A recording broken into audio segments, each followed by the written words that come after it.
Hare Krishna. So till yesterday, till 25th verse of the 14th chapter of Gita, we saw Krishna explains about the characteristic of a person who is transcended the modes of material nature. Aaj se, from text 26, Krishna says how one can transcend the modes of material nature. Krishna says today a very, very important shloka from Bhagavad Gita. He says, Mam chayo avyabhicharena bhakti yogena sevate sagunan samatityaitam brahma bhuyaya kalpate. तो अगर कोई पूछे कि भगवद गीता का मुख्य उद्देश्य क्या है, तो भगवद गीता का मुख्य उद्देश्य है एक जीव को भगवान और उनकी प्रकृति से अवगत कराना. So this is the preliminary introduction of Krishna to every living entity who is the child of the Lord. भगवान ने कहा है कि सारी जीवात्माओं का पिता मैं हूँ. So this Bhagavad Gita serves as the preliminary introduction. So अगर भगवद गीता का एंड रिजल्ट क्या है? So introducing us to the Supreme Lord and making him acquainted to the living entity. So यहाँ हम देखते हैं भगवान उसका पूरा सारांश बता रहे हैं. भगवान कहते हैं इसकी समाप्ति क्या है? What is the actual culmination of you knowing me and understanding me? He says, Mam chayo avyabhicharena bhakti yogena se.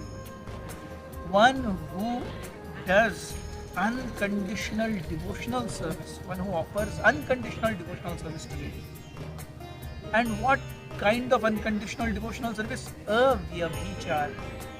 Vyabhichar basically in colloquial language means extramarital affairs. कोई व्यक्ति अगर कहीं उसकी शादी हो गई है, फिर भी उसकी बहुत सारी गर्लफ्रेंड्स बॉयफ्रेंड्स हैं, एक के साथ व्यक्ति स्थिर नहीं है, ऐसे व्यभिचार कहा जाता है. तो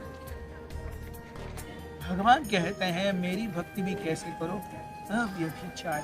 Without going anywhere else, the whole point of contention, the entire focus of your attention, let it be at my lotus feet. आप अगर ऐसे मेरी भक्ति करोगे, माम चयो अव्यभिचारेण, बिना कहीं पर हिले डुले हुए. इसी का कोरबरेशन भगवान ने पहले भी किया हुआ है 9.31 में. मनमना भव मद्भक्तो मद्याजी माम नमस्कुरु. इसी का कोरबरेशन भगवान फिर से 18.66 में कहते हैं सर्वधर्मान परित्यज्य मामेकम शरणम व्रज अहम त्वाम सर्व पापेभ्यो. सो यही चीज है भगवान, you come to me, I will take care of everything. तो माम चयो अव्यभिचारेण भक्ति योगेन सेवते.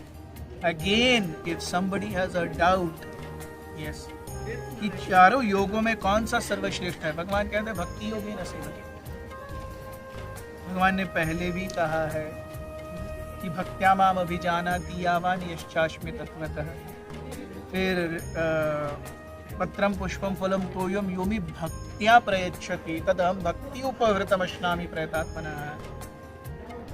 भगवान कहते हैं भक्तोसी में सखा चेति रहस्यम ही यदुत्तमम्. मैं आपको यह रहस्य बता रहा हूँ क्योंकि आप मेरे भक्त हो.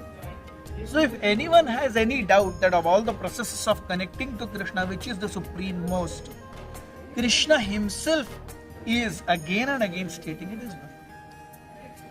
So mam chayo avyabhicharena bhakti yogena sevate sevan, to serve the supreme personality.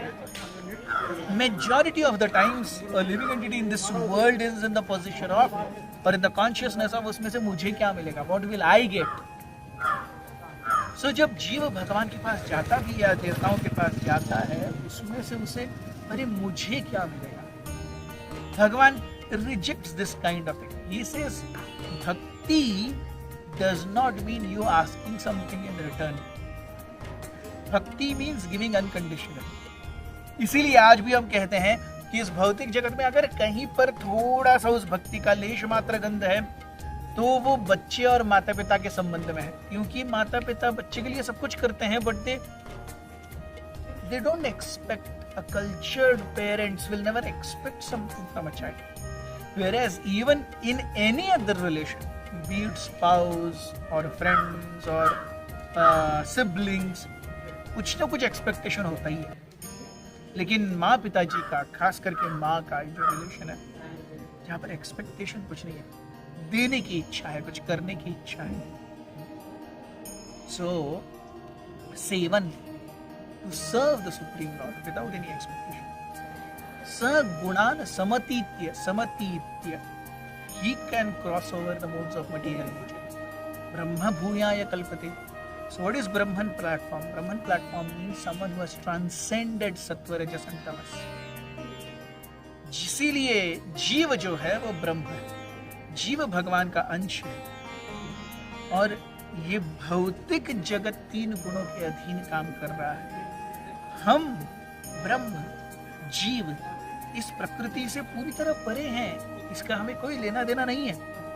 लेकिन जब हम उसे भूल जाते हैं, हम इस टेम्पररी जीवन में बहुत ज्यादा उलझ जाते हैं, and a person becomes too much bodily consciousness, then there is entanglement. So ब्रह्म भूत प्रसन्नात्मा न शोचति न कांक्षति। So he does not hanker, he does not lament. And this is the same thing we saw from text 22 to 25, the 4 texts that we discussed 4 days before. Everything is corroboration.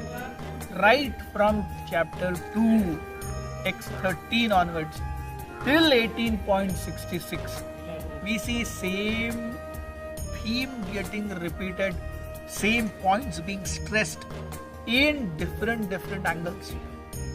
भगवान इतना ही कहना चाहते हैं, मेरी तरफ मेरी भक्ति करो, मेरे पास आओ, इस भौतिक जंजाल से ऊपर उठा लेना। यही डायरेक्ट रियलाइजेशन, डायरेक्ट इंस्ट्रक्शन है। आज हम फिर से फर्ग्यूसन कॉलेज में शूट कर रहे हैं।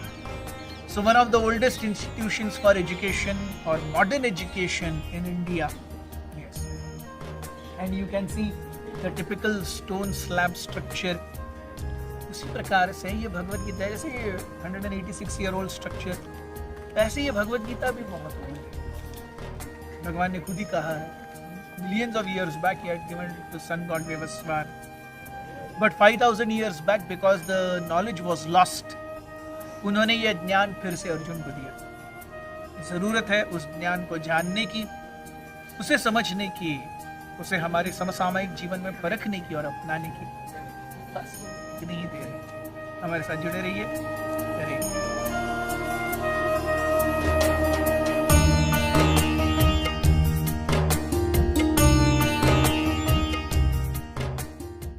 हरे कृष्ण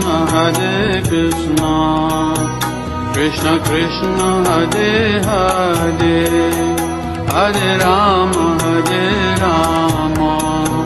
राम राम